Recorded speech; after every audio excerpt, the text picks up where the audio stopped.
আসসালামু আলাইকুম।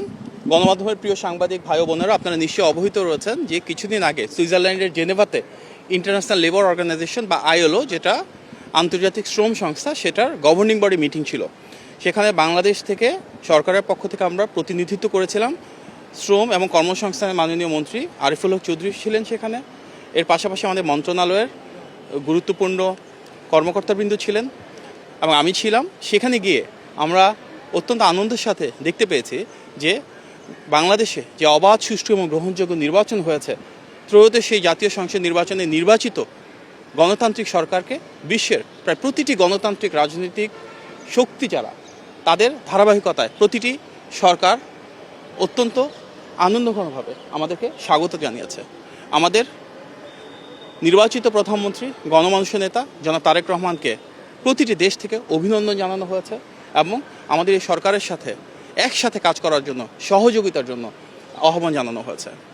আমরা দেখেছি আইএলওর সেই গভর্নিং বডির মিটিংয়ে বাংলাদেশের বর্তমান সরকারের শ্রম বান্ধব যে নীতিমালা রয়েছে, শ্রমিকদের প্রতি যে দায়বদ্ধতা রয়েছে, সেটাকে সাধুবাদ জানানো হয়েছে এবং আহ্বান জানানো হয়েছে আমরা আমাদের যে কমিটমেন্টগুলো রয়েছে সেগুলো ইনশাল্লাহ কার্যকর করলে সারা বিশ্বে বাংলাদেশ হয়তো শ্রম বান্ধব নীতিমালার জন্য একটি আদর্শিক জায়গায় পৌঁছাতে পারবে।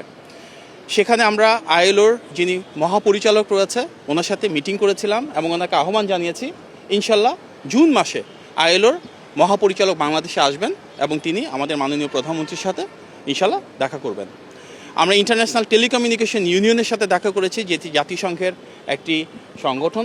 সেখানে ওনারা ইন্টারন্যাশনাল টেলিকমিউনিকেশন ইউনিয়নের যিনি মহাপরিচালক, আমাদের যে টেকনোলজিক্যাল পলিসিগুলো রয়েছে, প্রযুক্তিগত যে উৎকর্ষ রয়েছে সরকারের বিভিন্ন কর্মযজ্ঞকে, সেটাকে সমর্থন জানিয়েছেন, সেটাকে সাধুবাদ জানিয়েছেন এবং জাতিসংঘের মহাসচিবের পক্ষ থেকে জুলাই মাসে ওনাদের আর্টিফিশিয়াল ইন্টেলিজেন্স নিয়ে জেনেভাতে একটা প্রোগ্রাম হবে। সেই ইভেন্টে আমাদের মাননীয় প্রধানমন্ত্রীকে জাতিসংঘের মহাসচিবের পক্ষ থেকে ইনভাইট করা হয়েছে।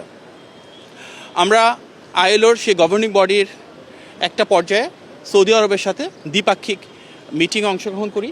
সেখানে ওনাদের হিউম্যান রিসোর্স মিনিস্ট্রির একটা প্রতিনিধি দল ছিল মন্ত্রীর নেতৃত্বে।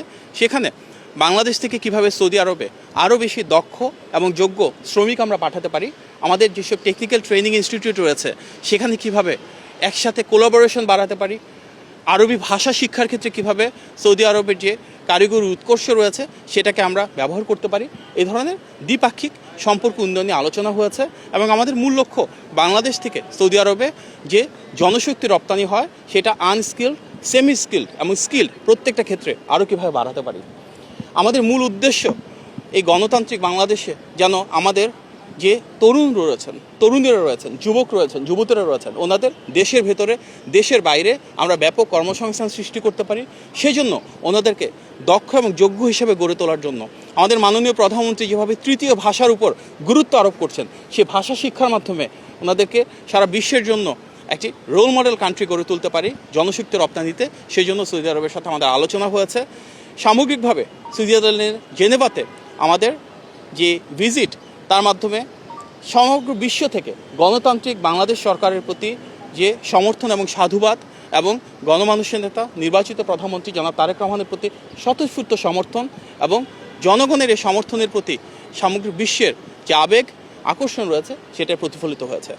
আমরা বিশ্বাস করি শ্রমবান্ধব নীতিমালার মাধ্যমে মাননীয় প্রধানমন্ত্রীর নেতৃত্বে ইনশাল্লাহ আমরা শ্রম অধিকার সেভাবেই সুরক্ষিত রাখব এবং নিশ্চিত করব যে আগামীর বাংলাদেশে শ্রমিক, মালিক সবাই কাঁধে কাঁধ মিলিয়ে এই দেশটাকে সামনের দিকে এগিয়ে নিয়ে যায়। আপনার সবাইকে অনেক ধন্যবাদ। আসসালামু আলাইকুম। ইউরোপীয় ইউনিয়নের রাষ্ট্রদূতের সঙ্গে সেই মিটিং এখনো চলমান রয়েছে।